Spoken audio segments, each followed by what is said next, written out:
Basta kay Zero dyan, ibang klase. Let's go! Okay, welcome ulit sa ating klase. Sa video na to, pag-uusapan natin ng Article 1165.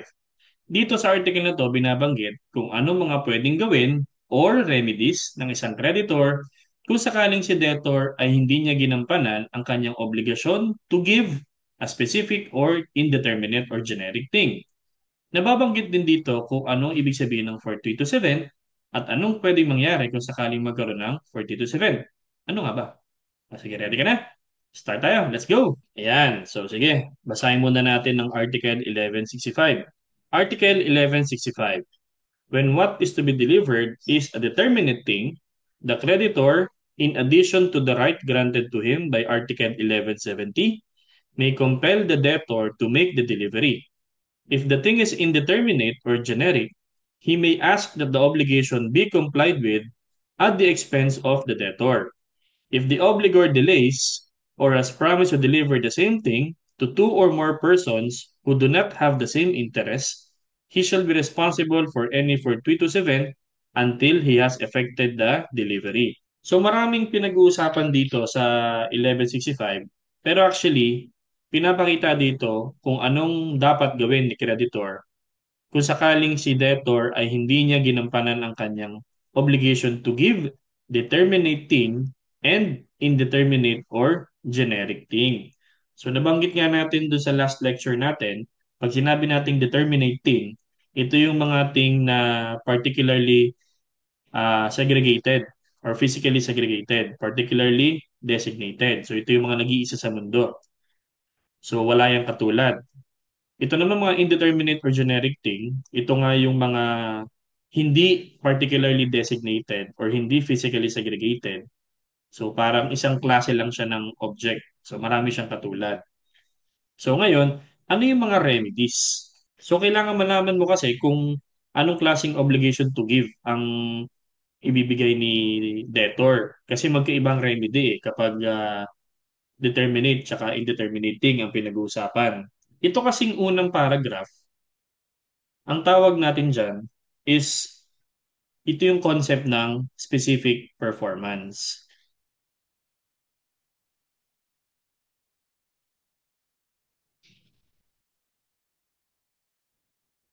Yan. So, this is pertaining do sa first paragraph natin. Okay? Hanggang dito sa delivery. Okay? Anong ibig sabihin yan?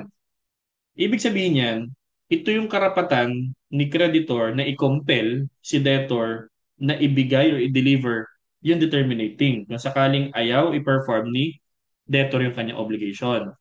So again, ito yung remedy, okay, one of the remedies, specific performance, yan yung to compel the debtor to make the delivery. Kasi walang ibang pwedeng gawin dahil iisa nga sa mundo yung ibibigay niya. So hindi pwedeng ipagawa sa iba, hindi pwedeng ibilhin tapos siya magbabayad.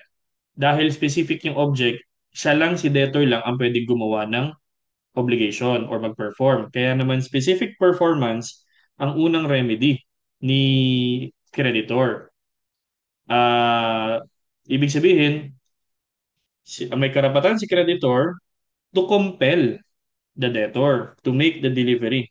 No determinating if the debtor does not perform his obligation. So may kaugnayan kasi itong principle ng specific performance related siya dun sa concept ng juridical necessity. Okay? So, related ito dun sa principle ng juridical necessity.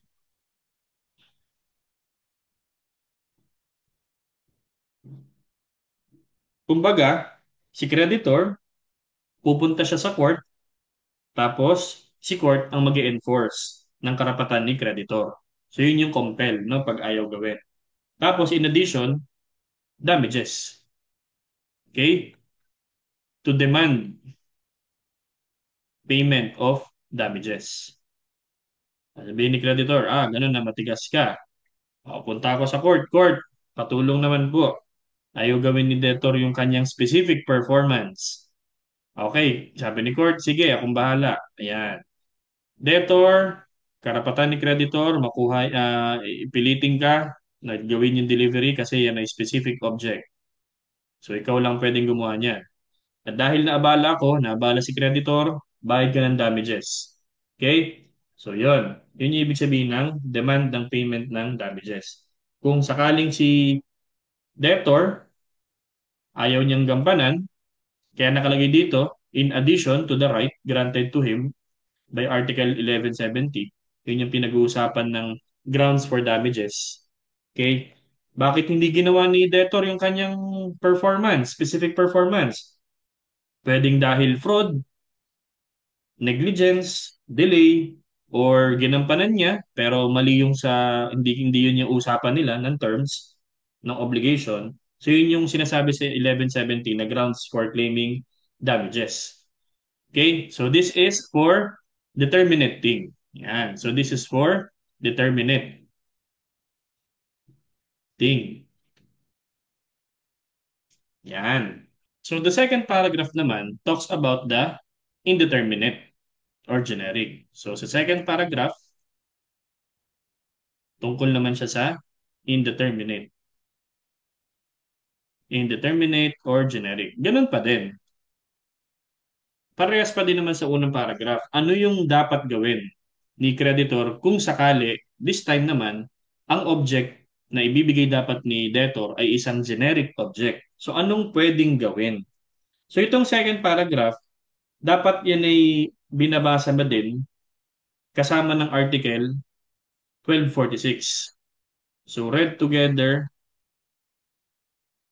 with 1246 ng Civil Code. Na nakalagay doon. Kapag ang obligation is to give or to deliver indeterminate or generic thing, pero walang nakalagay kung anong quality, kung ano yung circumstance, hindi naka-mention doon sa agreement. Si creditor, hindi pwedeng mag-demand ng superior quality. Ganun na rin si debtor, hindi pwedeng magbigay ng inferior quality. Okay? Ayan. So, dapat, ano yun considering 1246 kapag indeterminate. Si creditor, bawal mag-demand ng medyo mataas ang quality. Si debtor naman, bawal magbigay ng mababang quality or inferior quality. Okay? So, ano mga pwedeng ang gawin? Nakalagay doon sa ating paragraph.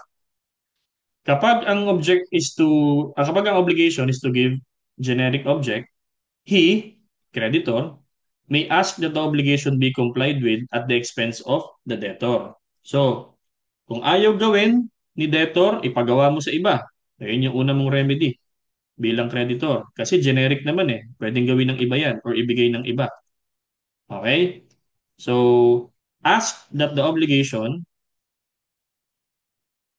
be complied with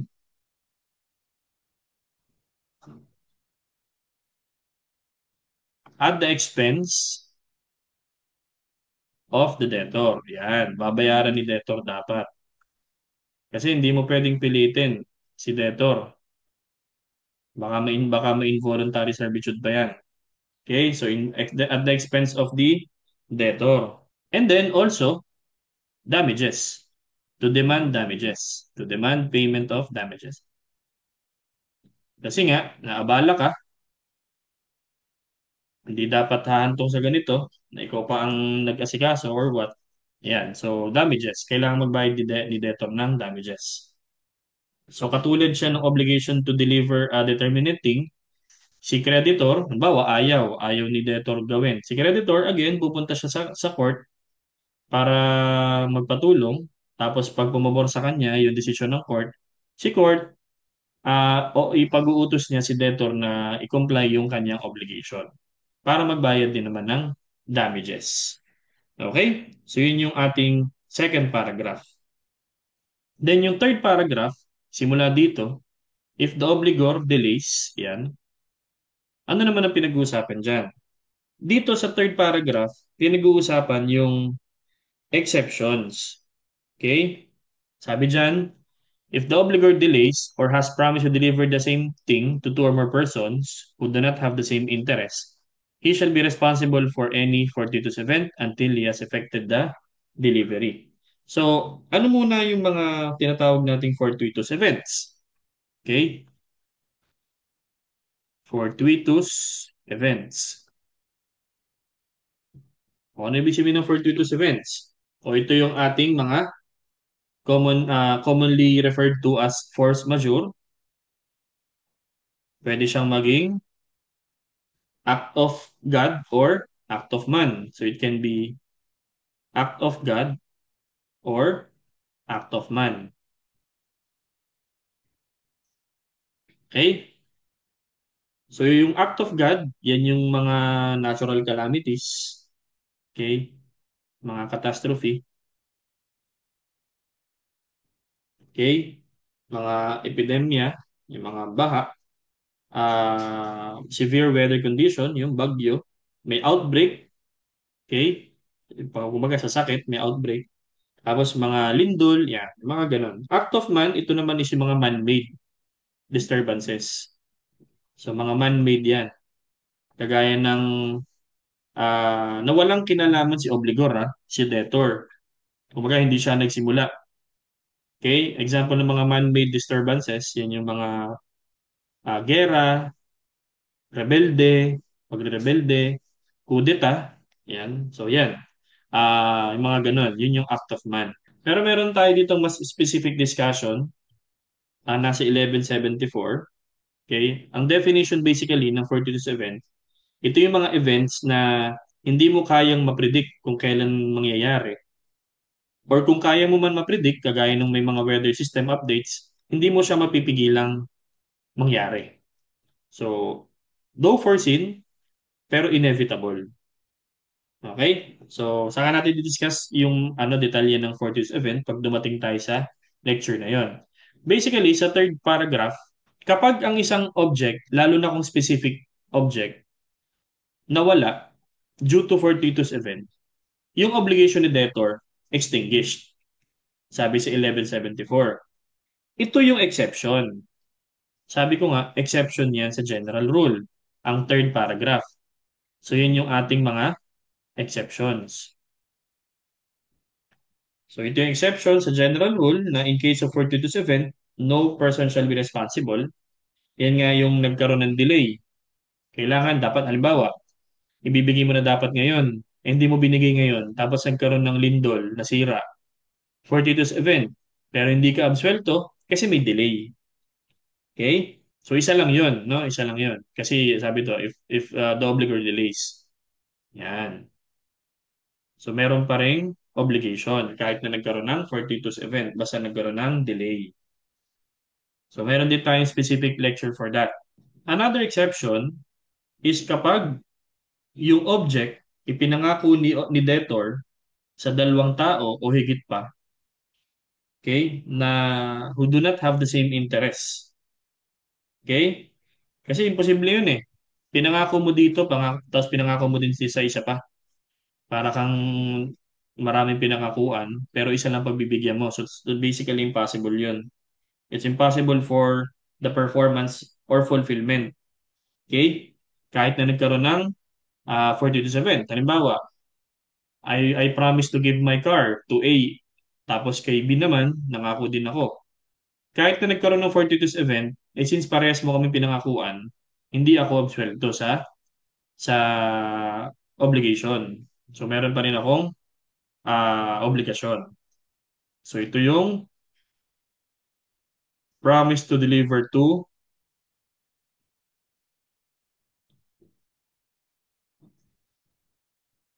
two or more persons.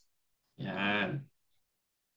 Para kang nagsabi ng I love you sa dalawang tao na magkasabay na hindi nila alam na sila ay parehas mong pinangakuan. So, ayun yung sinasabi ko, do not have the same interest. So, imposible namang mahal mo ang dalawang tao ng sabay. Ano? So, dapat kang parusahan doon. So, in that case, liable ako parehas. Doon sa mga pinangakuan ko ng parehas na object, okay? Specific, pinag-uusapan natin dito, okay? Hindi lang sa isang tao, kundi parehas.